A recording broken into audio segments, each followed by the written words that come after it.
In this podcast, I had the privilege of interviewing Chris, who is a law enforcement officer and been handling canines for a very long time. This podcast, I apologize now. We talk a lot about dogs and the resiliency of dogs, but dogs for me, I have a very soft spot for them. Multiple time canine handler. Right now, I have Gibby. Started with Mojo, and we talk a lot about Mojo and his injuries and surgeries throughout his profession, and how he still is very, very alive and going. Um, they're just amazing, amazing creatures, and their intelligence is astronomical. Their loyalty is so amazing. But in this podcast, Chris talks about his current situation with his current dog Tambo, and everything that he's going through, and the amazing organizations that are out there helping him. But I hope you enjoy this podcast as much as I did. Get to talk about dogs, and it's something I'm very passionate about. Let me know what you think. So you got to ask yourself, why do you want to do this? What keeps you motivated to stay proactive and get bad guys off the street? The facts is a big cannon against a little tiny gun of opinions, because we've all heard people give us their opinions. Let's talk about how easy it is to get narcotics in this country. Once they're in this country, anywhere within 2 days, the drugs will be in our cities. Because we know knowledge is power. Today, I'm Beyond the Barrel. We have Chris, who is a former canine handler and now, I guess, in an admin role at a federal law enforcement agency. So I'm thrilled to have you on. I think you're the first canine handler that I've had. So I'm sure we'll have some interesting conversations about dogs, but it's an absolute pleasure, man. Yeah, thanks, man. It's an honor to be on here and chat a little bit. So before we get into who you are and all these other things, before you went into the admin role and you came from a canine world, how did that transition in your own mind play out, and then compared to real life? Because me as a canine handler, and if you ask me to go sit in an office and do admin stuff, I don't know if I'd be prepared for that. So I'm just curious.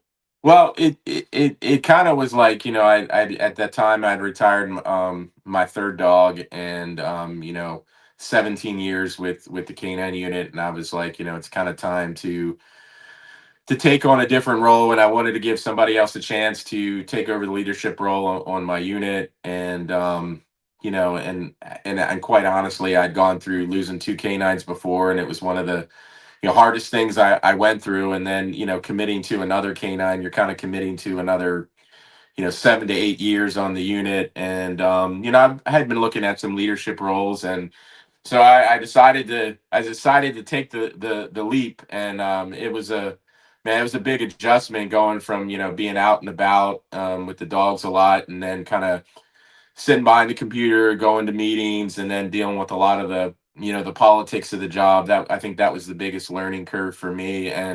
But I tell you what, man, I found myself more exhausted sitting at a desk all day driving home than I was being out with the dogs and stuff. It's just some days it's just mentally draining, and you start to realize, man, I think I like dogs more than people. So why am I doing this to myself? But in all seriousness, it's been rewarding. It's been a big change, and it's just something I've had to adapt to, and then make sure I'm getting the activity that I need when I leave, and going right to the gym, and just trying to get that movement in the body, because sometimes you find yourself sitting at your desk for you've been sitting there for 2 hours, and you're like, you just start getting a pounding headache. So it's a big adjustment, to say the least. Yeah, I didn't even think about like the fitness aspect of it, running a dog all day and then going to sit behind a desk. Yeah, that'd be a huge change. I mean, just in general, me working a dog, and I'm not running him all day compared to the work that you were doing. So, well, then you look at like, okay, normally you're working the dog, I have 20,000 steps in or something like that, and then at the end of this day, I'm like, I got like 5,000 in. I'm like, holy shit, like I need to move a little bit. You start to stiffen up, and then so that's why I leave now, and I go right to work out before I go home. I got to get that in, and that usually helps me kind of get the mind stimulated again, and get some good endorphins going. So awesome. Let's back it up a little bit. So, where were you born and raised? Born and raised in Baltimore, Maryland. grew up with my mom and my sister. My dad kind of wasn't around too much when I was younger, so I had to kind of figure things out on my own for a little bit. But growing up in a house with two women can be challenging to say the to say the least. I was always outnumbered. So, but yeah, just kind of had to figure things out on my own for a while. But mostly just grew up in right outside of Baltimore in Maryland. Work wise, mom, what kind of work was she doing? She was doing like computer programming work, so it was a lot of times it was just me and my sister, at my grandmother's house or at home together, and we joke now about all the stupid fights we would have over food or who was getting the last of the chicken nuggets or whatever, and just kind of a free for all, growing up in that home. And I remember looking back on it now and then always being jealous of the families that sat down for dinner every night and did things as a family. That kind of wasn't the case for me. My mom had to go out and make a living and work hard and make sure we had everything we needed. But and so we had to kind of improvise in a lot of ways from that aspect. Do you think that sounds like you and your sister are close? Do you think some of the growing up and the hardships created that bond as adults now? Yeah, absolutely. I think anything in life that you go through at the time that you think is hard, it makes you stronger. And I think people that go through adversity, and that can overcome adversity and be resilient are the ones that are always going to be the last one standing when it comes to stuff, because they know what it's like to hit the bad points. They know how to rebound from them. They're prepared for them. And for somebody that may have had all the good things happen, and then they finally later in life they hit the hard part and they kind of just unravel or don't know how to deal with it at first. I mean, I think for me, having to have those challenges growing up and not having a father around is what kind of made me stronger and more determined to kind of get to where I'm going at in life and in my career. Yeah, I mine's kind of the flip. I was raised by my dad in the '80s, so my dad got custody when I was 3 months old, and Oh wow. so same concept though. Like spent a lot of time at grandma's house, spent a lot of time with my uncles and my siblings and things along those lines. And my grandma's a generation older than me, and we lost her this year. So it's like one of the motherly figures in my life is not like probably one of the biggest influences from a woman perspective in my life is now gone. So that's where it sucks for me, like having that aspect of losing someone that was so influential in your youth. But yeah, I feel like my siblings and everything it builds that bond a little bit more. Yeah, and I think the big thing for me was not having that male role model in my life when I was younger, someone to kind of look up to or model of how you should be carrying yourself. And I remember as a kid just running out, being out all hours of the night, and my mom trying to rein me under control and bring me in and stuff like that. And I laugh about it with my mom now, but I was just out of control and just kind of looking for some direction, you know what I mean? And I think that's where, a father really plays a key role in their kids' life, is providing that direction, that guidance, and that life experience to them, which I lacked. But again, I think it made me stronger in the long run. Dad, profession wise, did he work or anything along those lines, or do you really not have a close relationship at all back in the day? It's funny. We're good now. We got a pretty good relationship. He always worked. He had a lot of his own fundraising businesses and was always busy. So he was kind of in and out of my life. And he's a very stoic person. So trying to pull emotion out of him can be hard sometimes. But I tell you what really changed for me is when I had my son, my first kid, about 3 years ago, and becoming a father. Um, I had another like wave of emotions go through me of like, well, wow, how could he have left me at that age when I'm looking at my son? But I just learned to accept it for what it was, and once I did that, we've had a good relationship. I mean, he's never going to be considered, and he knows that, father of the year, but and I think he has a lot of regrets, but at the same time you have to have forgiveness and be able to move forward and have that relationship. And now my son's in his life, and which I'm grateful for, of seeing them. And kind of ironic of like seeing them together, because he lives in Florida, is almost like weirdly seeing myself as the stuff that I didn't get. So it's kind of been like therapeutic and healing for me, and in some ways to see that. So it's been interesting. It is interesting. I mean, that's cool though that you guys have been able to, I don't know, mend fences or however you want to word Mhm. it, and now he's in your son's life. That's huge. I don't know. I think there's always a past that's going to be hard to get over, but able to move forward is very very I guess rewarding, and especially when it comes to your parents and those types of things. I think it's pretty evident that I'll probably be speaking at the Justice X conference, but I wanted to give my little instructor spiel like everyone else is. And the main reason is because I wanted to come in here and thank all these amazing instructors that are willing to donate their time away from their family, their profession, and their friends to come and make the profession better. I don't know how I became so lucky with the ability to surround myself with amazing people in this profession. I have some of the most amazing friends in this profession. They're the most selfless individuals willing to go out on a whim and put a conference together with me and just to try to make the profession a little bit better. And I don't know how I pulled this off. I don't know what it is, but I'm beyond grateful for them.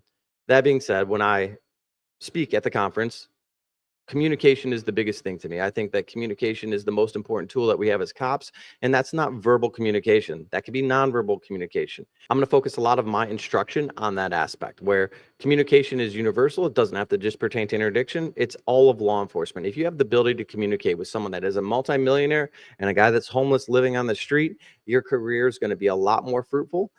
And you have this ability to have a lot more empathy when you're communicating and understanding and actively listening.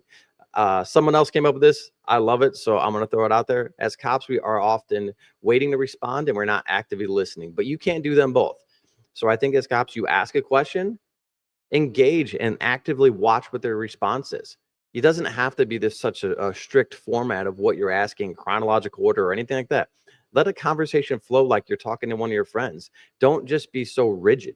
And that's where I think a lot of us fail, and it's not our fault until you know that you're doing it wrong. You'll never know. Like I was very robotic as a cop, and I couldn't communicate with people. I know that for a fact. I'm introverted, and I go to the police academy and all this other stuff. But anyways, I can't wait to see you in South Carolina in April of 2026 with all these amazing instructors. Yeah, and I think you gotta, when I had my son, I was able to let go of a lot of that anger and resentment, and then as you get older and wiser, you worry that using too much of that energy is just not good. You know what I mean? And I spent a good portion of my life being pissed off and angry about it, but at the same time, it's not gonna change anything. But I think the key is, what are you gonna do? How are you gonna channel that anger to do something good with it, or channel that and turn it into determination, proving people wrong, kind of defying the odds, which I know we'll get into when we talk about Tambo and stuff. But that's kind of been the mantra, my whole life, is just kind of proving people wrong, and you know, coming up from the ranks of where I'm at, even to where I'm at now at work. I'm somebody that they probably would have said from the beginning, no, there's no way he'll ever get there. But determination, resiliency, and keep coming back even when you get knocked down, I think is key. Yeah, you've learned to deal with adversity your entire life, so it's not like now you're in this profession. If you get knocked down, it's nothing that you haven't been through before, just different 100 setting. 100%. 100%. Yep. So going to school, middle school, high school, how was that with mom working and I guess not there often. I'm Yeah. assuming just because of, she has to support two kids at minimum. Yeah, it was hard, and I was always more of and people may say I was shy, but I was more quiet. It's like I've always been the type to, and it's paid dividends in my career, but to sit back and observe and take in people's energy and just watch how people conduct themselves, and just kind of just and not judge people, but just kind of take things in. And I've always kind of been that way, and I've always been I was the kid that you go to the family functions, and the first thing I'm doing is, okay, where's the dog at? Because I want to go hang out with the dog, and I'd usually be hanging out with the animals, and spend as minimal time with family as possible. Just sometimes just not connecting with them. But I was always more of the quiet type, growing up, but also confident at the same time.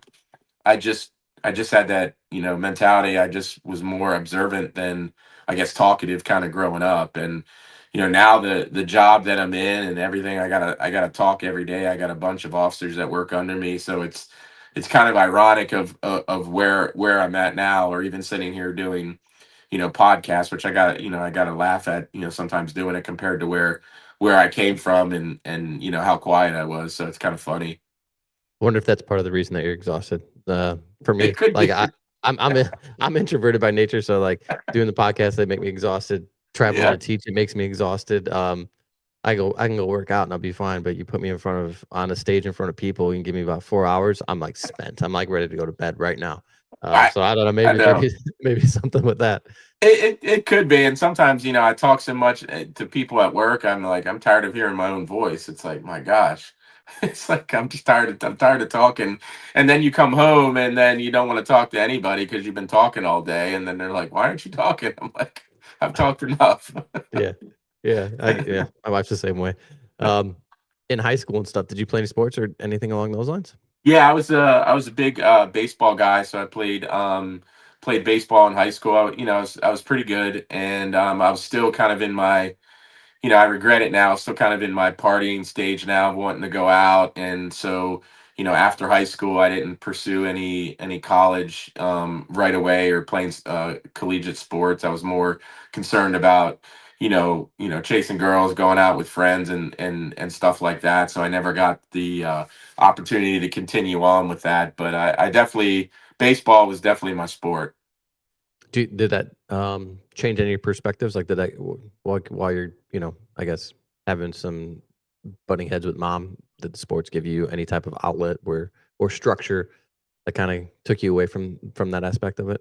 Yeah, I mean, because you get in that camaraderie, and that team sport. And I started to, that's a good question, because I think that you start to realize when young kids, or teenagers, start to get in sports, you start to realize you like that team environment, being in something together, and coming together, as a team and stuff. And I really started to enjoy that aspect, and have, I guess that structure. And my mom did the best she could with what she had, but there wasn't always that structure there, or not knowing what to say to me when I was going through something somewhere. A father would probably be better suited for that, not having that. So I think sports definitely helped with a lot of that. Now that you bring it up and thinking about it. In high school, aspirations for profession, like what were you going to do afterwards? Did you have any aspirations along those lines, or were you kind of just living in the moment? Man, it was crazy, because I was kind of living in the moment, and I was the type that, I worked for Pepsi. I worked at grocery stores. I did like telemarketing, and I was always the type, like, I realize I need to have a job that I'm passionate about. If I'm not passionate about, like, there was no motivation. So I think, in some people's eyes, they say, oh, May's lazy. He doesn't want to do the job. And I think for a while that was the case, because I really couldn't find a direction of what I wanted to do. And then I started taking some courses, some criminal justice courses at the community college, when I finally got into to take some courses. And I really found it interesting, and liked it. And that's when, like, the whole law enforcement side of things really started to kind of pique my interest. Did you have any interactions with law enforcement as a youth up until the point that you started going to college? Like even positive, negative, nothing really? No, my buddy's dad was a cop in our local area, so I had some interactions with him. And I remember he always had, like, great stories, and was funny, and just they'd be over there playing poker, and guys hanging out. And I was like, man, I want to have, when I'm older, I want to have friends like that bond like that. And I started to see that a little bit with the camaraderie that a lot of us have as police officers, and the closeness that we have with each other, and the bond and stuff. And And I think, for a kid growing up without a father, those are the things you kind of crave to have, is those type of relationships, and being able to be yourself around people, and also having some older people to kind of mentor you in a lot of different ways too. And I think that's what really kind of lacked early on in my life. And then when I started taking some classes at the community college, it was one of the instructors was a former FBI agent that had done a lot of undercover stuff, and I just found it kind of fascinating. And he kind of became my first mentor, and kind of talked to me about the profession and stuff, and really started to kind of pique my interest, where I started taking more courses at the college to try to figure out if that's what I wanted to do long term. At what age did you get into law enforcement? And is your current agency the one that you started with, or did you go No, somewhere else first? so I started with a police department called Ocean City Police Department in Maryland, and they have a seasonal program where they bring seasonal officers on for the summer, because it's kind of like a vacation town if you're not familiar with Maryland. So it goes from being a sleepy town to thousands and thousands of people there on vacation in the summer. So they beef up their police force during the busier months. So I got in with them to start, and went through the academy. And I remember they wanted some younger guys that could work in narcotics with them for a while. So I think I got spoiled, because they picked me for that, right off the bat, and I got to go out and do some undercover stuff, which I thought was the coolest thing, being 24 years old, and doing that stuff, and doing buy busts, and reversals and trash rips, and working CIs. I got to do all that stuff as a young officer. So I really got kind of thrown into the fire early on, and I had a lot of met some other guys that they're some of my best friends till this day, that were working there full time, that kind of took me under their wing, and kind of really showed me the ropes. But the hard part is you do it for 6 months, and then they say, okay, it's done. Turn all your stuff back in. And then you're coming back, and you're looking for a job, and you're like, man, what just happened? I was doing all this stuff, and now I'm back to not having any of that. So I did that for a little bit, and then I got in with my current agency on the federal side. I knew that I wanted to go on the federal side, because I had thought about going, like, DEA or something long term, but I didn't have my 4-year degree at the time. So I got in with my current agency, and it kind of just took off from there. Within like a year and a half, I was able to get in on our canine unit, and then I knew once I got in on canine, I found my passion, and then it just kind of took off from there. Year and a half on the job to get a dog. That's pretty young, right? I mean, if Yeah, yeah. okay. It's kind of unheard of. And there was a few of us. They had some older guys that had left the unit, and then there was the current force that we had. There wasn't a lot of interest in it at the time for whatever reason, and they opened it up to us, and we were able to get on. And one of my good friends, he's still on the unit to this day, since I've moved on. But yeah, it was pretty crazy. I mean, you go, and then next thing you know, you're taking this Malinois home, and you're like, what the heck? And I'm living at home with my mom, and I'm like, what the heck did I get myself into? I can only imagine. Yeah, You yeah. talked about animals earlier too. Growing up, did you always have animals in the house, or is it your fondness for animals in general? Yeah, I've always been able to connect with animals. Animals tend to, gravitate toward me. I know I can have like a hard, guarded exterior, but I think they kind of know that I'm kind of deep down a gentle soul, and that they were able to connect with me. So I've always kind of had a gift with animals, and being able to connect with them in that aspect. And then, we had labs, and golden retrievers growing up. So I remember, getting on with the department, and I'm thinking, okay, German Shepherd, and they're telling me a Belgian Malinois, and I'm like, what the hell is a Malamar? I'm even calling it the wrong name. It's like I had no experience with the breed, and back then, it was kind of like, here's your dog, and you're taking this Ferrari home, and just trying to figure it out from there. So was an interesting dynamic because I was right on the verge of getting ready to move out on my own, but I was still at home for a little bit after moving back from Ocean City. So he spent a few months at the house with my mom and stepfather. But he turned out to be a great dog, but it was a lot of adjustments at first. So when you're in law enforcement, was canine your biggest aspiration once you started to do the job in general, or did it just kind of fall in your lap?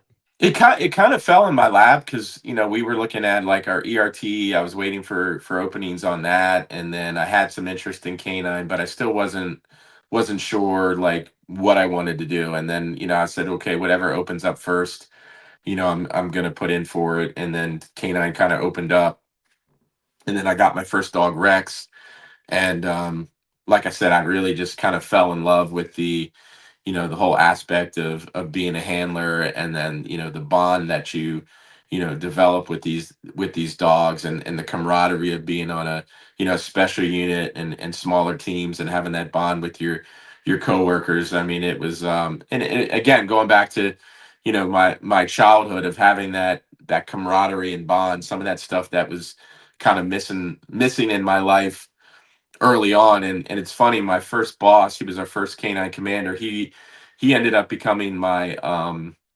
mentor for about 15 years, and in a lot of ways kind of became a father figure to me, with kind of being honest with me, giving you what I needed was that constructive criticism to give you that honest feedback, where some people, a lot of people you work for are afraid of having those awkward conversations. He was always a straight shooter, and told you how it was, and what the repercussions are going to be if you didn't succeed in this area.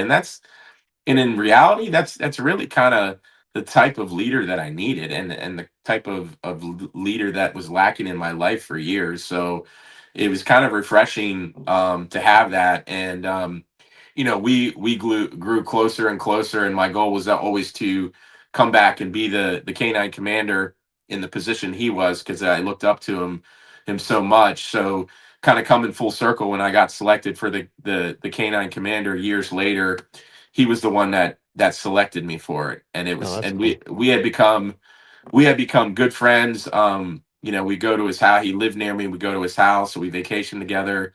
um and then something really hard hit. He became our deputy chief of police, and went home one day, went out to take the trash out, and had a massive heart attack, and died in his driveway. And Wow. I didn't I really had a hard time with that, because seeing somebody the day prior and having a conversation with them, and then all of a sudden they're not there anymore, and then finally having that father figure and mentor in your life, and then him not being there anymore. I really realized after he had passed how much he had meant to me and my career, and even as a leader, because he would always tell me, he said, Chris, if you focus on the success of others, your own success is always going to take care of itself.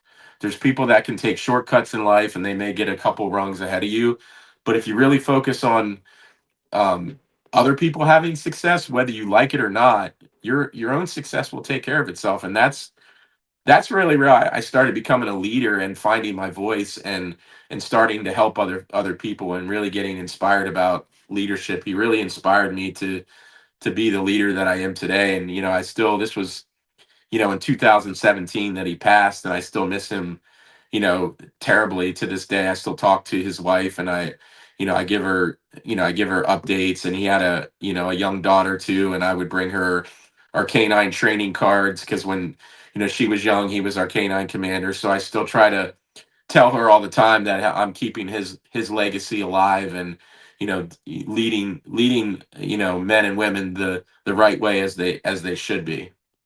That's amazing. I mean, devastating, but amazing that you're, Yeah, keeping his, I guess, name relevant and alive within the agency. yeah, yeah, What, 100%. so when you get selected for a dog, what how does your training work? Is the dog coming fully trained, or do you getting green dogs and you have to work them up? So initially we started, we weren't getting green dogs initially, so we were getting them pre-trained. So whether they were single purpose or dual purpose, our trainers would go out and select those dogs based on our mission. And we always wanted to get dogs that had to be environmentally friendly, right? They couldn't be rattled in, because we searched a lot of vehicles, so trucks coming in with air brakes or loud noises or going on bomb threats and uneven surfaces or stuff like that. We wanted dogs that weren't easily rattled. So we were looking for a specific type of dog, and then the amount of volume of searches that we were doing, we wanted those high drive dogs, and that's early on why we really leaned toward the Malinois for our searches. So essentially they go out and they select these dogs, and then when you get selected for the team, they kind of match you up with the dog, and then they do a little bit of go over the first aid and the healthcare, and then you go out to the canine school, where we went out to one in Indiana, and it was a 5 week dual purpose and detection school that we went to. So you go out there, you graduate from that, you certify from there, but then when you come back, you still have to run through the gamut of training back at your agency, and then pass that certification before you can become officially deployed out. So it's a whole process, and that whole process is still the handler try and the dog trying to feel each other out. And as well as I do with these dogs, is you really have to establish yourself, because if not, they'll be the ones sleeping in bed, and you'll be on the floor. So Yeah, it's they'll definitely try to take over that number one spot if you give them the opportunity to do so. yeah.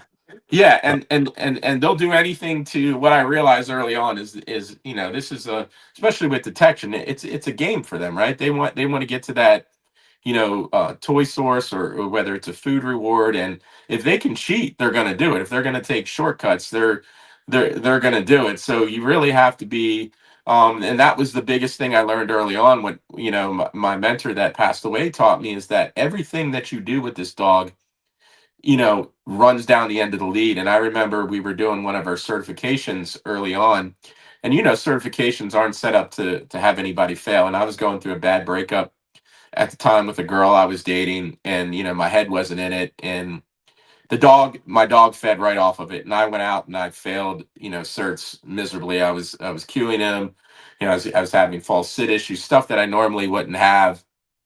And he told me, he's like, look, with these dogs, you got to have an imaginary trash can. He said, whatever you're going through at home, you got to leave that shit at home when you come to work, when you work this dog, because he's feeding off everything. So when I start to go into a search, and we're normally acting a certain way, and then I start doing things differently, he's like, oh, well, dad's acting a little bit different now. There must be something here.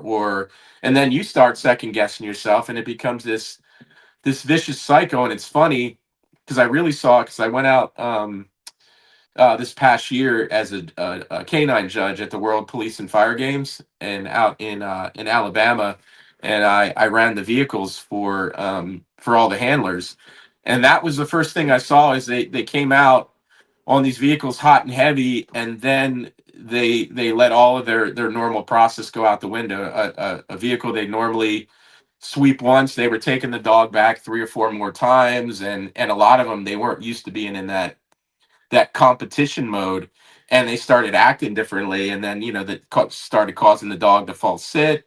And then I remember afterwards talking to them, I was like, I know this is how you not normally search. And like, yeah, I was nervous, it was a competition. And I was like, well, the dog's feeding off that, and you see that when you start to change that up. And that all goes with the bond, because you're so in tune with this animal, and they know when your energy's off. And so I learned early on, man, that whatever I had going on, when it was time to work, I had to clear my head, and make sure I wasn't thinking about any of that stuff when I was working any of my dogs. I was gonna say we do a competition. It's like a sniff off or whatever it's called, and it's just the odor based. And Mojo, I don't. Maybe it's just me. I don't know, but it's probably just me. But Mojo was able to. We got first with Mojo, and a second or a third. But and Gibby got a third. But um, It is a different stress, definitely. Like, you could take me through search, like, I'm fine, but, like, as soon as you say it's competition, maybe it just becomes so fucking competitive, I'm like, "Alright," like, I wanna win so bad, and then, like, I know that that's going right down the leash, and I'm just fucking them up. Like, if you said it's search, I'll be like, "Okay, no big deal," but you say competition, I'm like, "Alright, we gotta win," and it's just a different demeanor that I have. I know it is, and I don't know how to change that. I don't, but, It's hard, and you could see it there because they're out there. They're at the World and Police Fire Games, and you have representatives from Brazil, Germany, and these agencies are out. Handlers from there out there representing their agencies, and their bosses are watching, and they don't want to let them down, and it's hard not to get into that mindset. And then afterwards, it's like, and then they're kicking themselves. But it's hard not when you're in that competition because you do want to do good, you do want to excel, and most handlers have that type A personality where they don't want to have failure, and so it's hard for them to kind of accept that after they go through that the first time. and for me, it's not even like other agencies. I just wanna be the best at my agency. Like, we train all the time together. Like, I don't want you to be able to beat me and then you get to talk shit for a year. Like, no, like, I don't want that. Like, so Right. it's me. I'm like, we could be like the bottom barrel as long as I'm the top of that bottom barrel, like, and the rest of you below me, I'm good with it just because I know what's coming for the next year of everyone talking shit. But Yep. anyways, um when you get a dog, do you guys have, like, any type of bonding? Do you take them home and, like, don't train to kinda, like, bond with them, or do you guys it's right into training it? So initially it's more of that feeling out process. But now we have some obedience standards that have to be in place, to take the dog home, just to make sure that if the dog would take off after a rabbit or a cat, that you could recall that dog. I mean, back when I started, it was basically here's your Malinois, go ahead and take him home. And you're like, man, what did I get myself into here? But yeah, it's kind of that feeling out process, getting used to each other. And all of my dogs have been different. My first dog, Rex, was a very stout Malinois that had a little bit of Dutchy in him. And then my second dog, Tina, was an all black German Shepherd Malinois mix. And then Tambo was a German Shepherd. Rex, working him, he worked so fast. His change of behavior was like he was damn near breaking his neck when he would hit odor. When I had Tina, my second dog, hers was very subtle, and then Tambo was kind of in between. But the big thing is again kind of getting used to them, and then getting used to how they work, knowing when to step in and assist them, when knowing when to stay the fuck out and let them do their thing. And then the big thing is just when it comes to detection, is just being able to recognize their change of behavior. And and sometimes it's subtle for a lot of dogs.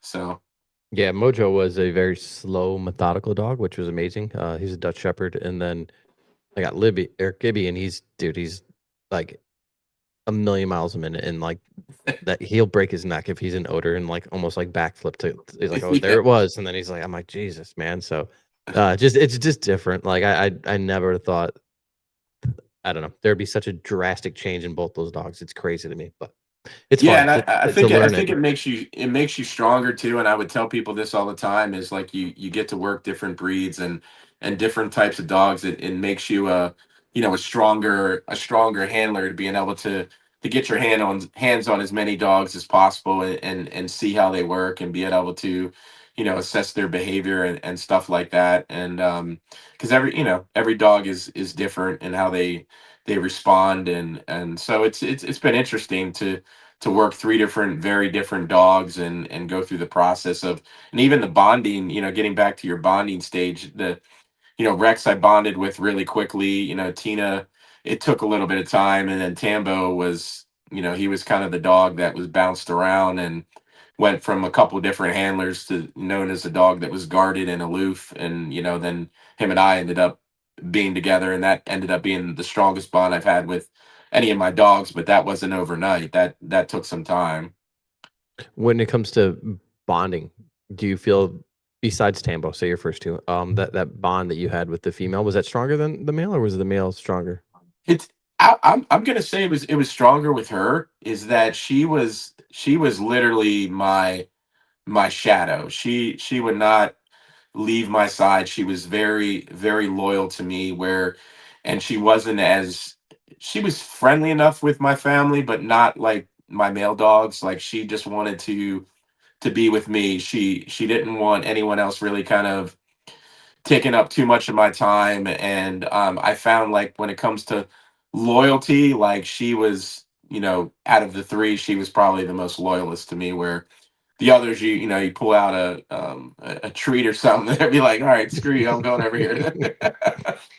I've always heard that. I mean, I have a female personal dog, but I've always wanted a female working dog for that. Our master trainer had a female dog, and he said like the bond that they had was crazy compared to everyone else, and it's just the loyalty and everything you're talking about. So, Mhm. just something I always wanted to experience, but I doubt I'll have another dog after Gibby. But Yeah. yeah, I don't. I was curious if that's across the board or was it just his unique experience.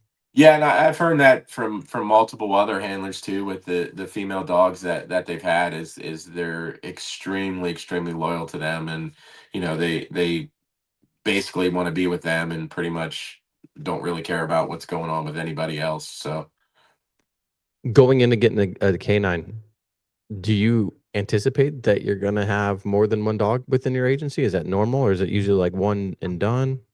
so it's open ended. So as long as you can work that dog, and you do a good job, and you work the length of that dog's career, that we would usually offer another dog to the handlers. But what I would always tell them, and especially when I was our canine commander, is like, look, you retired this dog, and I know you still love canine, but remember, if you take on this new dog, you're kind of, again, getting back to what I was saying earlier, you're kind of committing to that another, if you want to retire that dog, you're committing another 7 to 8 years of your career. So if you have aspirations sometimes to make sergeant or move up the ranks, that those opportunities may be more limited within a specialty unit rather than going back to patrol or whatever. And then also just know that you're committing. And then what I would also tell the young guys, because I would see it often, and it's kind of like me, you come in single, and then your life changes. Some guys, they get a girlfriend, and then they move in with the girlfriend from mom's house, and then all of a sudden they get married, and then all of a sudden they have kids, and now all of a sudden the schedule that was great all of a sudden doesn't work for them, right? So, and sometimes life changes, and we get that. So I would always try to to get them to really think about the commitment, because a lot of times what could happen is you take another dog, you work it 2 or 3 years, you're really bonded and love that dog, but now your family life has changed, and maybe that schedule doesn't work for you. Well, now we can't just retire a 3-year-old dog to you. So now you have to make that decision whether to give that dog up or stay on. And a lot of times they may not have a choice of staying on. They may have somebody that's sick in the family and something major going on, but now they got to give that dog up, and they got to go through that process. So I try to lay that out for people when they would come and want to take another dog, is just knowing what they're kind of getting into. And also with brand new handlers, is really getting them to understand, when they would try out for the unit, is to understand that the commitment with the canine doesn't end when you leave work. It's a 24/7 commitment. It's a lifestyle. It can't be where on Sundays you say, "Hey, I'm going to the Ravens game, and I'm going to be out all day, and in the evening you got to be home taking care of that dog, feeding that dog, making sure that dog is getting groomed." So it's a lifestyle changer, and it's not for everybody. And I think that we try to put all that stuff out there, because as well as I do, working in this field, is you have to want to do it, you have to love dogs, and you have to love that lifestyle, because it's not for everybody. Yeah, you can ask my wife about specific vacations or if we want to do overnight trips and that stuff. It's not like we can just like pick up and go. Well, it's always like, oh, we have to plan everything because find do I have time does the kennel have places open, or am I going to have someone to come over here, or like what's the weather going to be like, and all these other things that come into consideration um before we could just like up and do like a impromptu overnight stay somewhere or something along those lines. It doesn't exist anymore at all. Yeah, yeah, yeah, absolutely. It's a total game changer. And I go through that now with Tambo, with what I'm going through, as far as taking trips and stuff. It's got to be somewhere where I could take him with me, and I don't want to leave him, by myself with what he's going through now. But yeah, it definitely changes a lot of things for you and your lifestyle. Before we get into Tambo with the dogs, uh, beyond the working aspect of it, I feel for me personally, it's almost like my I don't know, like my stress reliever too. My dog is so like if I'm having a bad day, it's always nice to have the dog with me where I can just jump, go open the kennel and hang out with him for a minute. It kind of decompresses everything. It makes everything a little bit easier for me to deal with whatever the stress I'm dealing with at the time. So not only is it an amazing tool for me, it like I don't think that the dogs realize like how it's a stress reliever and how much I get in return for them being in my car with me. I don't know if I'm the only Yeah. one that thinks that way or not, but No, and I've said in other interviews is that, I've called my dogs like my security blanket, right? It's like, they're with us, those all those car rides to work. It's like you're going to work and you're in this together, but or even you're someone's going through a divorce or a loss of a loved one, and you're sitting there, but that dog is that silent presence there. That their presence there is just comforting to have them there, or just being able to go out and take them for a walk, or just be around them is comforting, and has done so much for me. And you don't realize that, and sometimes until you lose your partners, and they're not around anymore, you realize what they meant to you. So I would tell the handlers all the time is especially enjoy this while it lasts, because it's not gonna last forever. And becoming a handler is one of the greatest things, but also saying goodbye to your canine partner is probably one of the hardest things in the world to go through as well. yeah, I have no doubt. Knock on wood, I haven't had to do it yet, but Yeah. Yeah. Mojo's, like 13 or 14, depending on who you look at, and he's still around. So That's awesome. I don't know how many more days he's got with me, but we cherish them all. Um, Absolutely. so you talked about Tambo going bouncing around through different. How did you end up with him, and how did that work? So when I had the opportunity to come back as the commander, and go in the spot that my mentor had, I jumped at the chance. And historically, the commander didn't take a dog, because there's a lot of it, administrative work and leading the team that goes into it. And you know, I had another coworker that I'd worked for on the unit. She was the chief of our tactical operations division, and we had a good relationship. And I remember coming back, and I would joke with her all the time, like, well, it's like, when am I getting a dog? And she's like, you're not getting a dog. And it became this friendly banter back and forth for a year. I'd go into the staff meeting and say, well, when am I getting a dog? She's like, shut the fuck up, you're not getting a dog. And this went on. And Tambo was a dog that had been through a couple other handlers, and for one reason or another, the first handler really couldn't just they couldn't bond. He was being stubborn, wouldn't get rid of the reward, was dragging them all around. And then the second one had him for a while, but I don't think he was really bonded with him. And then he ended up leaving the unit. And then Tambo was just kind of the dog that, I don't want to say was forgotten, but was just kind of the unassigned dog in the kennel. And that, when you talked about dogs in our unit, nobody really talked about Tambo. And so, I went in one day, and at the time we were short, we'd lost some handlers and stuff. And I remember, doing the same joke, hey, when am I getting a dog? She's like, okay, you can have a dog. You're going to take Tambo. And I'm like, wait, what? And she's like, yeah, Tambo. And I'm like, fuck. I said, I'm thinking I'm gonna go to the kennel, pick out my brand new dog, and train him from the start. And I just remember, Tambo was a dog that, even as the commander, that I probably interacted with the least on the unit. He just kind of flew under the radar.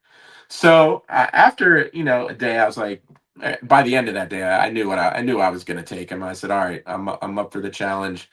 I'll take him. And this is a moment I talk about a lot. I remember going into the kennel that day to go up and get him out for a little bit. And I'm looking at him, and he's looking back at me. And Tambo is kind of a stout German Shepherd, stubborn. And he was known as stubborn, aloof, guarded. And I'm looking at this dog, man, and I'm like, fuck. I said, I'm looking at myself. I said, that's stuff that people said about me before.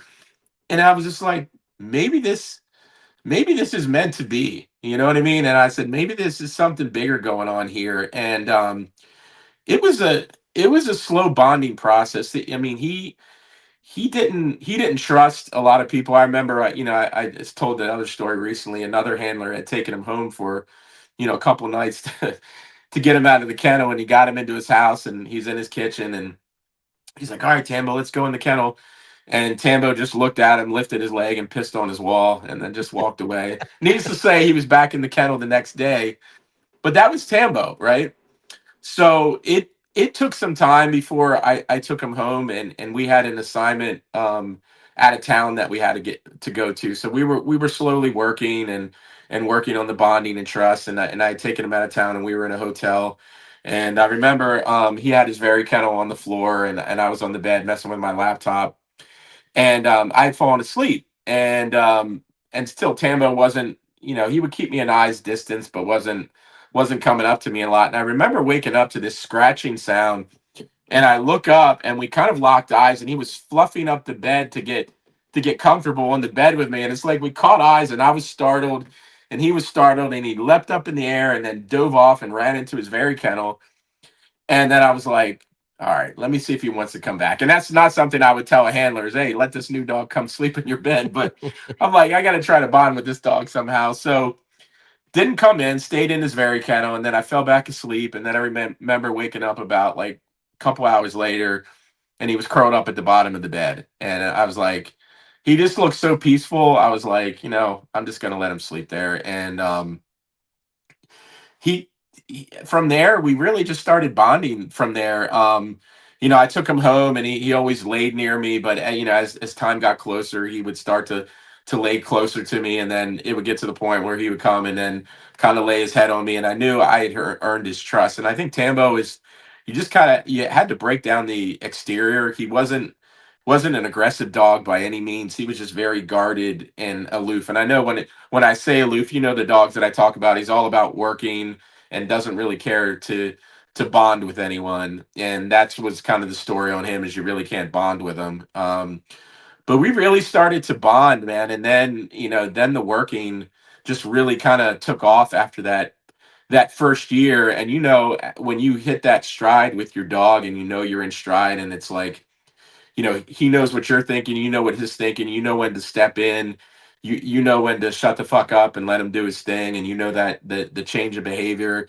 It's an amazing thing to watch them work. And he ended up being, probably the best detection dog that I had. And if you would have told me that with the other two, that it would have been him, I would have said there's no fucking way. But like this dog was just incredible with detection. And we had a great time. We searched thousands of vehicles, did some inaugurations and different events and stuff like that.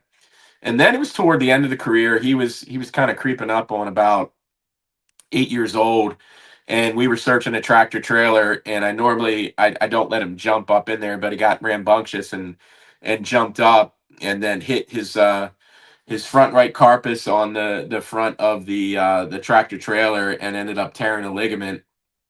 And you know excuse me, we got him into the orthopedic, and they said, look, I think we can avoid surgery, and just do some rehab, and then you could use a custom brace, but he's probably never going to be, with his workability, it's probably not worth with his age, if we can avoid surgery. So that's when we kind of ended up retiring him, and that was his first significant injury that he went to. And it was good timing though, because he's a very regimented dog, and he needs to have a job to do. And that was right around the time my son was born. So he kind of went from, working with me and searching all these vehicles, to kind of guarding my son every day. And I think in some ways he saw my son as a vulnerable extension of me, because he didn't leave his side. And when my son would cry, he would bark, and he felt like he was alerting us to tell us he was in danger. So that kind of became his full-time job for a while. But he was still, even every morning, he was so regimented, he was still trying to come to work with me every day. And that still hasn't wavered up until today, with still him trying to leave with me every day I go to work. I don't think that ever leaves him. Yeah, that was one of the hardest things for me is when I got my new dog and the old one was still here retired and um him still trying to go to work when and almost feeling like I don't know. I almost felt like I betrayed him or something, you know. Yeah, yeah, It wasn't a great feeling by any means, but yeah. yeah, man, that's a crazy story. And that's a cool bonding experience.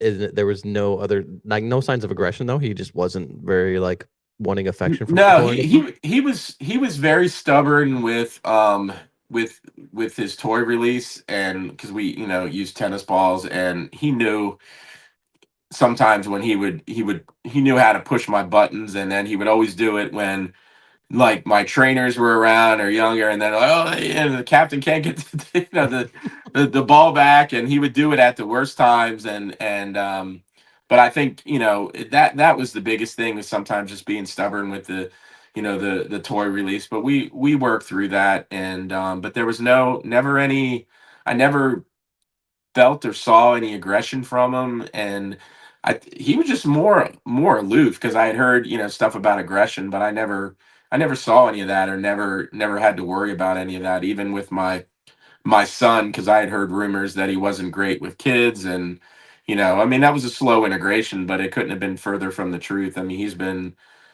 wonderful with my son, and has become my son's hero. That's awesome. Very cool. You said what that was so you got injured on the semi and you said that was one of many injuries or one of his Yeah, first. yeah. So after that, he was kind of watching over my son every day, and I got a pretty big backyard, and Tambo's kind of prey driven.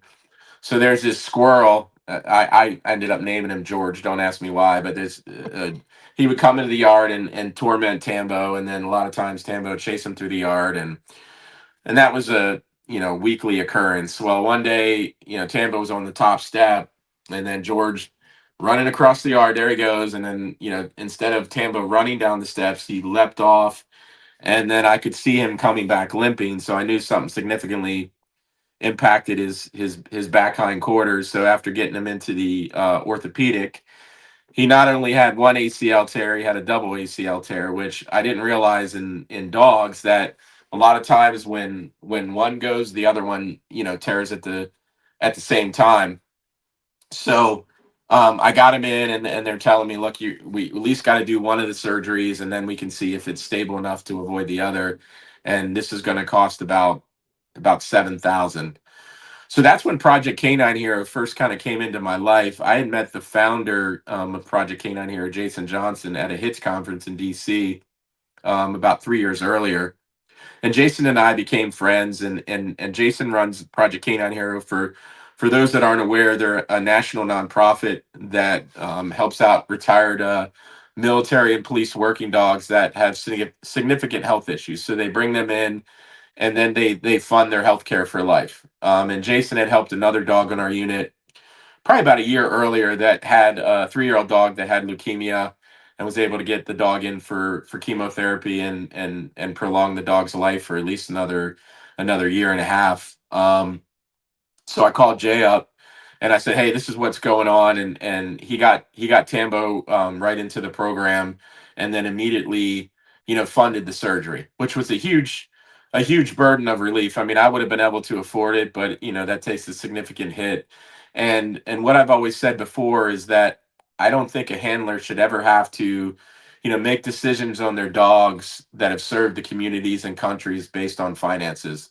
But unfortunately, what a lot of people don't realize too is that, when these dogs retire, there's really not a care set up for them in retirement. That burden of cost, falls on the handler. And I've, referred to these dogs before as they're kind of like NFL athletes, right? They're these prime athletes in the peak of their career when they're working. It's a lot of wear and tear on the body. And then when they retire, that's when the body starts to break down, and they really start to have a lot of these significant health issues, orthopedic or even cancer, pops up. So yeah, Jay funded the surgery. His leg was stable enough where we could, avoid the having to do the other one. He went through rehab, and you know, Tambo responded like a champ, and made a full recovery again. And I'm the type of person that likes to give back.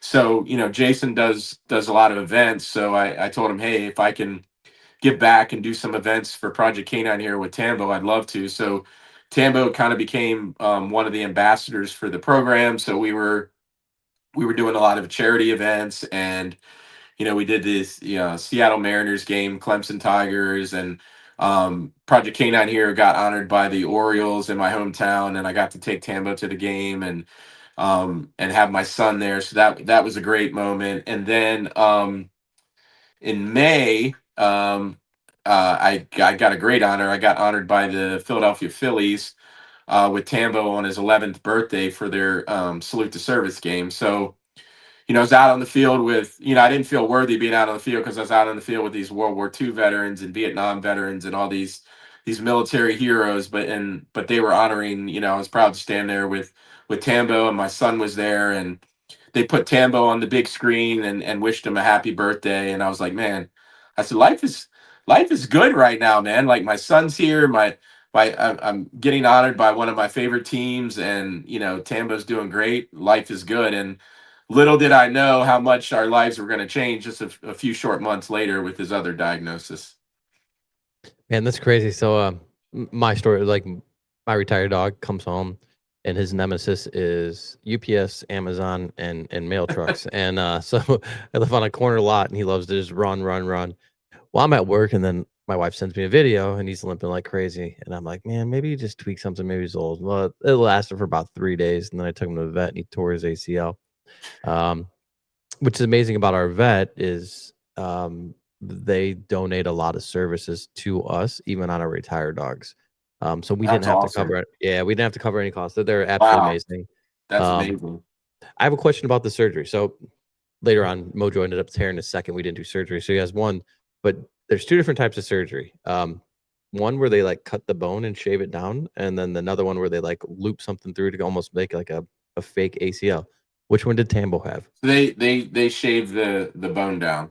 That's what I hear So is the yeah. better, more Mhm. stability, I guess, or whatever. Okay. I was just curious. And we talked about that, and I went and took him to one of the best orthopedics over here, and give a shout out to him, Dr. Dykes, who runs Fusion Orthopedics over here in Lanham, Maryland. He's one of the top orthopedics in the area, and I really appreciate it because he's like, look, if we can get by with just doing one of the surgeries, and his other leg is stable enough, then we can, why put him through another surgery. So he responded well to the surgery, did a bunch of rehab, which Project Canine here fully funded. I mean, I think all the costs alone after that with rehab and everything was about, we were up to about 10,000, at that point, which they had funded for him. That's amazing. So yeah.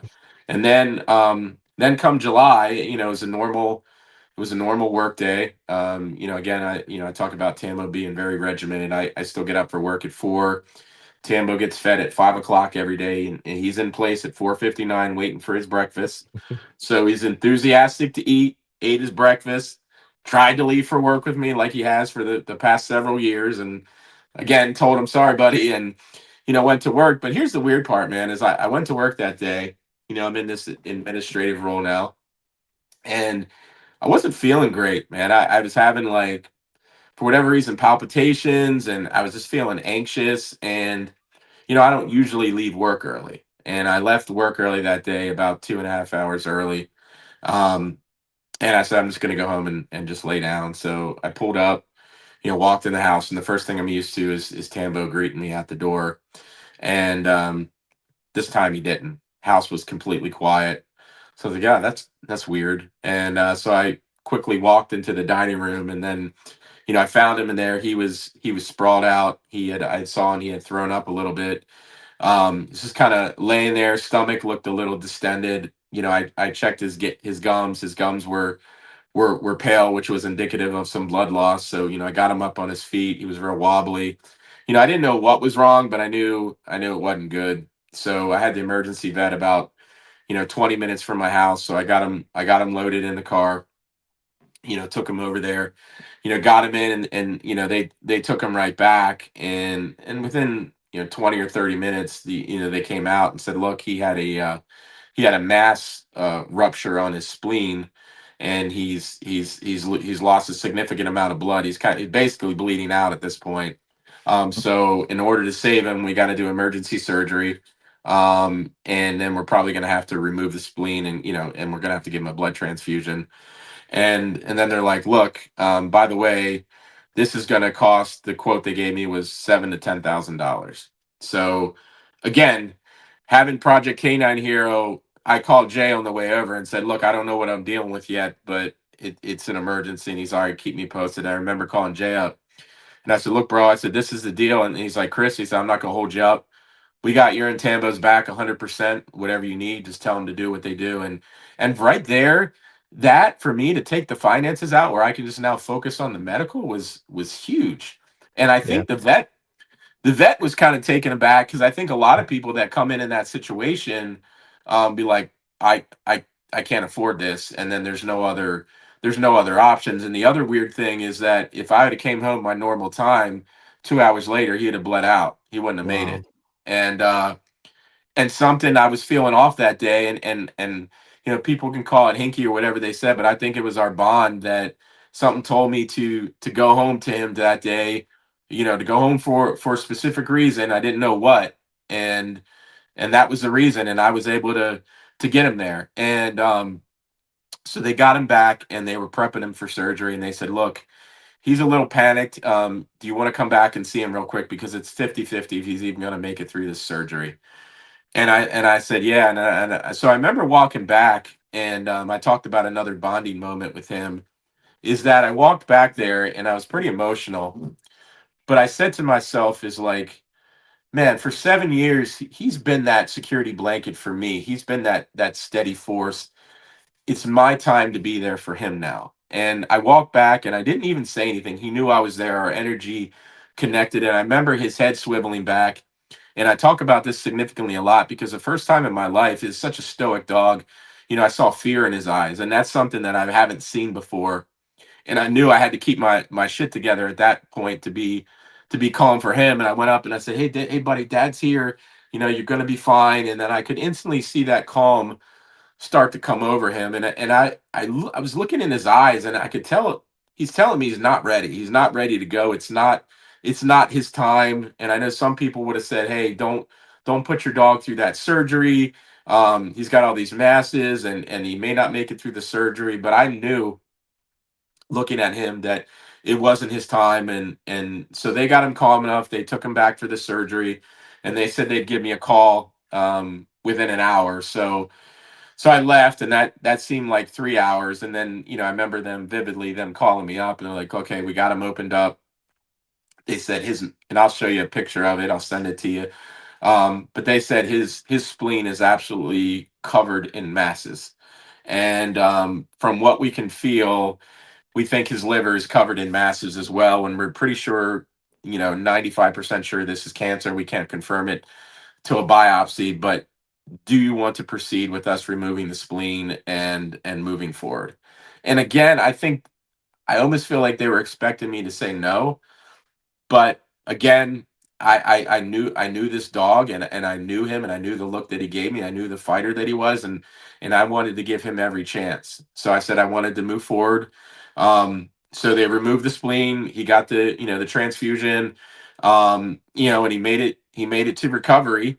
And it was a rough couple of days, but he made it through. And then within 2 days, again, the fighter that he was up eating and moving around, and they just couldn't believe that he was up moving that quickly, which was crazy. But the next step after that was then just kind of waiting for the biopsy results and getting an appointment with oncology. And then full recovery from all of that. How long Yeah. before you came home? Within 2 days he was home. I had Oh, him wow. home, and I took off the week at work, and I slept in the recliner with him, and made sure had to check on. He had a pretty significant abdominal incision of removing the spleen, so just making sure that the incision wasn't getting infected, and making sure he was eating and getting all his medicine and antibiotics and all that stuff. So we made that through, and then within about 5 days later, they called me and said that the biopsy confirmed that it was cancer, and it was a cancer called hemangiosarcoma, which I wasn't really familiar with at the time. And as I started to do my research on it, it's called the silent killer in dogs, because these blood masses form on the spleen, mostly on the spleen, sometimes on the liver, and when they rupture, it instantly turns into an emergency situation because the dog is essentially bleeding out. And then, as I started learning more about it and talking to other handlers, they had said, or people that have had pets, they said their dog died from the same thing, but they didn't make it home in time, or that the cancer was so bad that the prognosis was so grim. But even after that, they had told me before, the oncologist is like, look, we're pretty sure this is on the liver. He's probably got about 14 to 21 days to live. Wow. And again, after going through all this and the surgery, and to hear that was like a kick in the gut. So I did my research and I found an oncology clinic up in Malvern, PA, which is about, I'm in Northern Maryland, so it's about an hour and 40 minutes from my house. So I remember, going in for that initial appointment and sitting with the oncologist, and she's like, look, because I was like, is chemo an option? And she's like, well, she's like, if the cancer is on the liver as they suspected, because they only biopsied the spleen, they said then chemo is really not going to do anything. And the other problem is, he's got these masses on his liver, and if one of them rupture again and you're not there, you're in another emergency situation. So she's like, we're going to take him back for an ultrasound, and we'll let you know. And I remember waiting there. I'm like, man, am I going to have to make a decision right here and there on this? And I wasn't prepared for that. But when she came back in, I'm good at reading energy. Her energy was a little bit different. And she's like, I can't believe this. What they thought they felt on the liver were masses, weren't. And right now there's no cancer on the liver. It seemed to be isolated to the spleen. So he's a candidate for chemotherapy. So again, I got a reoccurring theme. I called Jay up and I said, hey bro, like, this is a deal. He's like, what's it going to cost? I said, $700 a session. And he's like, we got it. And so I told her, I said, let's move forward with it. So they set up a plan where he was getting intravenous chemo once every 2 weeks. So, and then I would take off work that day and drive him up. And I got to tell you, as grim as that was, and unsettling, I found it therapeutic in some ways, of being back in the car with him for those long drives, and taking him there, and kind of us being back in it together. And I would always tell him, I was like, all right, buddy, this is our last call. This is our final call together. This is our biggest fight that we have yet. And I told him I was in it with him, and he took the chemo sessions like a champ, man. He had his days of nausea, um, but he bounced back and took it like a champ. And then I started kind of documenting it on Instagram a little bit prior to that, but then I really said, you know what, I'm going to peel the curtain back a little bit and show what some of these dogs go through in retirement. And I really also wanted to highlight the good work that Project Canine Hero was doing.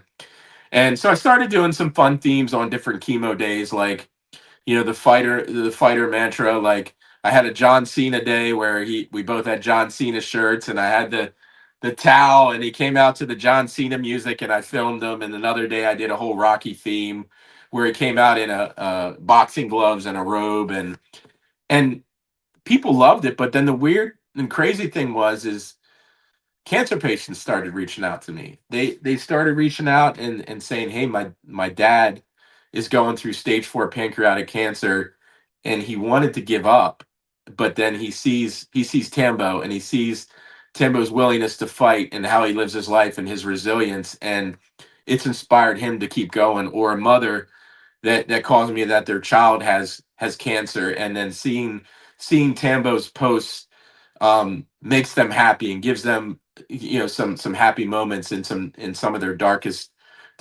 times. And I didn't really realize of what the impact he was having on people as I started to document this, and how powerful it was. And then I really started to look at it like, wow, like he has it figured out, like life, like we were talking about it before we came on air, is that dogs, Tambo doesn't know didn't know he had cancer. He just know his body hurt, but he woke up and he chose happiness every day, right? And he chose the happiness in the simple things of just having this Kong or just being on a car ride, with me, and wanting that, having that will to live. And I think also my positivity with him, and having that positivity was breathing life back into him as well, because every time I'd go to the oncologist, she would want to give me timelines, and it got to the point, and I said, no disrespect, I said, I don't believe in him. I said, I believe the mind, body, and spirit is what's going to keep him going.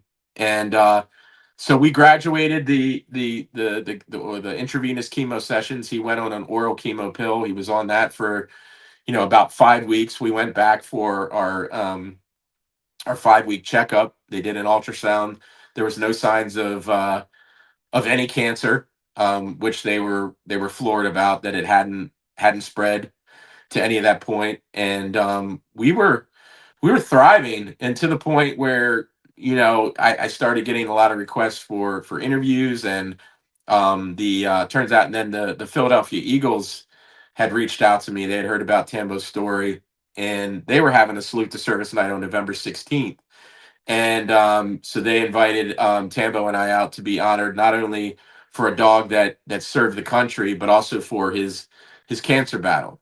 And that was just the about a weekend ago. And I got to tell you that I'm still having chills from that weekend, because we got into Philly on Saturday, and I was with the Project Canine Hero team. We stayed at an Airbnb, and then that Saturday, man, I took him up and I ran the Rocky Stairs with him. And how symbolic that his chemo sessions were in PA, and the story of Rocky and the underdog of Philadelphia, and then being in Philly, running the Rocky Stairs with him, filming that, getting the pictures with the Rocky statue, and then doing the game the second night. And they brought us out on the second time out in the first quarter, so the stadium was completely packed.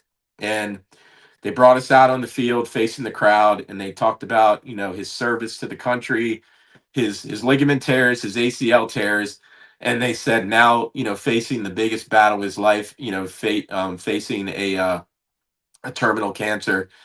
And man, the 70,000 people standing ovation. And I don't know if it was divine intervention, but Tambo just started barking life uncontrollably into the camera. And it was such a like comeback moment. And to be there, I still get goosebumps talking about it. And the more he barked, the more the crowd cheered. And to be there, stand on the field for a dog that gave 2 weeks to live, a dog that initially kind of flew under the radar, the underdog that nobody wanted, and to be in Philly, I mean, you can't script that any better. And it was a surreal moment. It was surreal.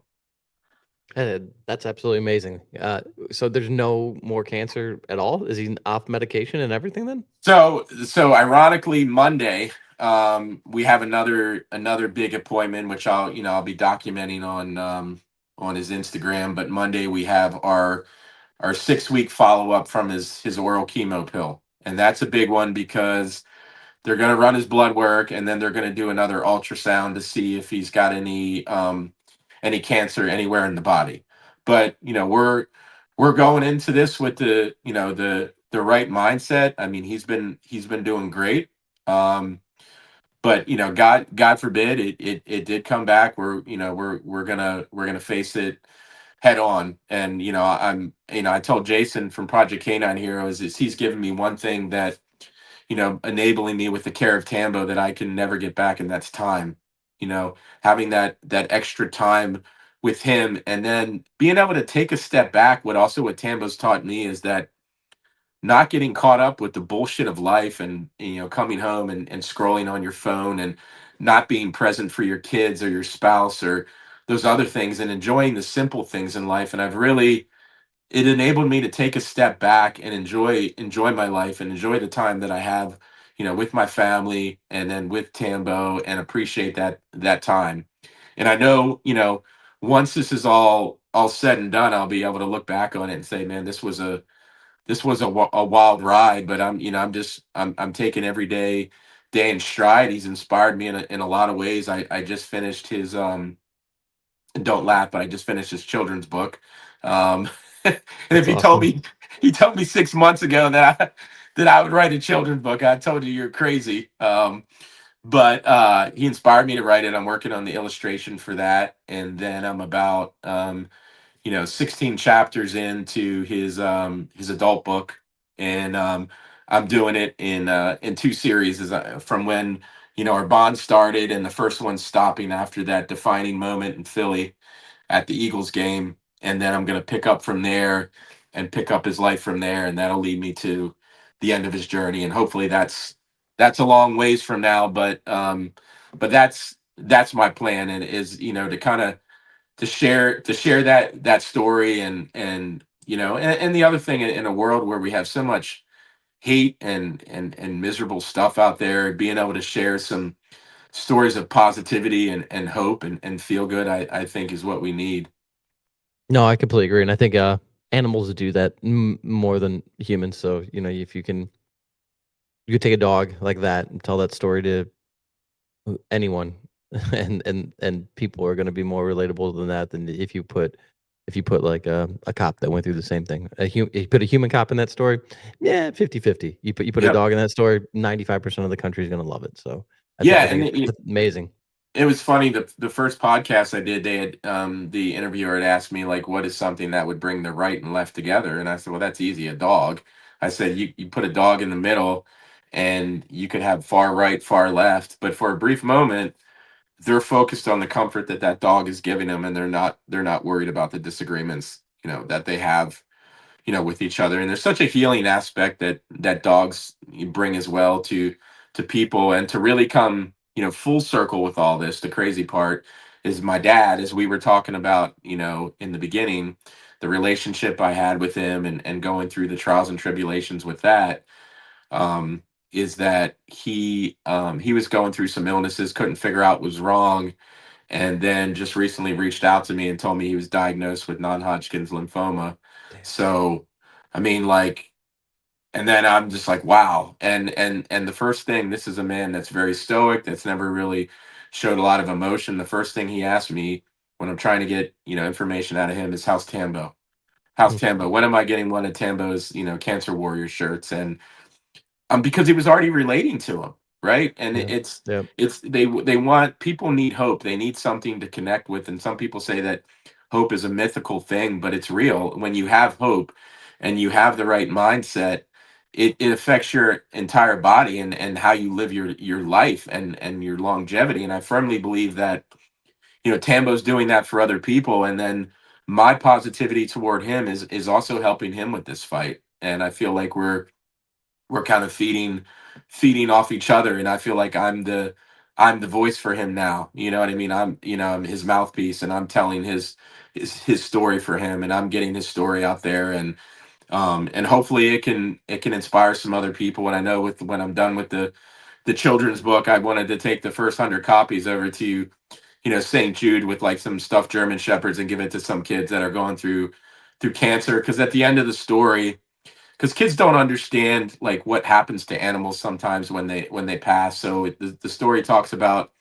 him getting sick, or him serving the country and then getting sick. It doesn't say what, but him inspiring other people, and instead of leaving, he becomes a star in the shape of a German Shepherd that kind of watches over kids. And then it's a picture of my son that's looking up to him, and he's always telling people to not give up hope, and to continue to fight. And I thought that was, like, kind of like a fitting story, especially for children that may feel small, or children that are going through something significant in life, because they have a hard time sometimes expressing themselves or understanding what's happening. I think it's amazing, man. I think it's just the whole concept of everything you're even doing with Tambo. It's impressive that he was even able to inspire you to do all this. That's amazing. Yeah, and it's in a way, with the book I'm writing, I'm kind of labeling it Saved by a Hero, because in a lot of ways, yeah, I've done a lot for him, but he's saving me in a lot of ways, and he's showing me different ways of being a better person, which I strive to do every day to continue to grow, to be better a person, as a man, as a leader, um, and as a father, and leaving a good legacy for my son. So yeah, it's been an amazing ride, and hopefully it's far from over, and hopefully everything goes well on Monday. I'd be lying if I didn't say I wasn't anxious about it, but we'll get through it. So Awesome, man. Yeah. Well, everything will be fine on Monday. Keep those positive thoughts. It's been an absolute pleasure that you shared your entire story with me. Um, if you have nothing else to add, we always end the podcast with one question. So if there's anything you want to add or talk about, floor is all yours, man.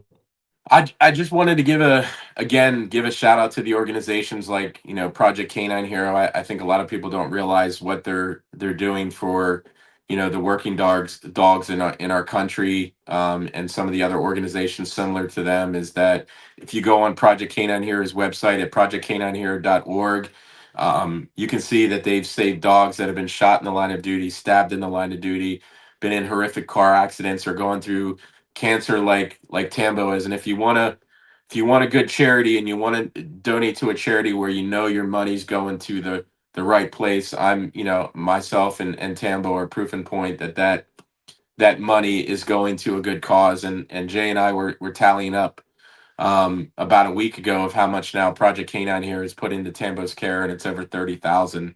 Wow. And that's not uncommon for a lot of these dogs. If you go on their website and see some of these incredible stories, and what these heroes are going through. And the best thing that he's doing is the dogs that some that have been deployed, that are going through PTSD, or been through traumatic situation that may not be adoptable yet. Jason has a sanctuary out in Tennessee where he rehabilitates these dogs, and then gets them adopted back out, and gives them a second chance in life, which I think is amazing, which these heroes truly deserve.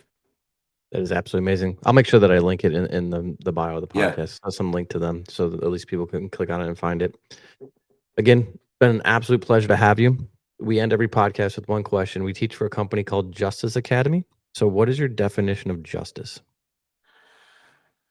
Man, justice is the right things happening for the situation, right? And trying to figure out a way to put it in the best words is I don't want to say, not karma. Karma wouldn't be the right thing to Karma s- kind of to, can to fit. say.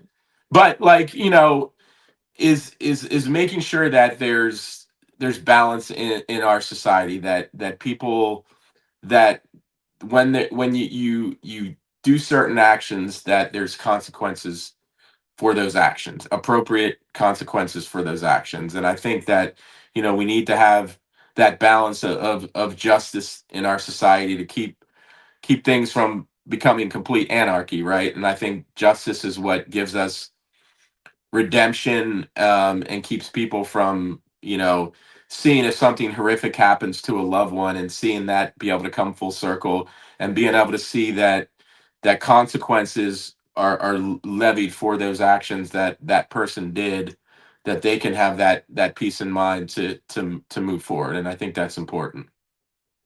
Love it. I love it, man. Well, I appreciate it again. And you keep me posted on Tambo and everything. I will. But you have a good holiday with the family. And it's been an absolute pleasure, man. Thank you so much. I appreciate it.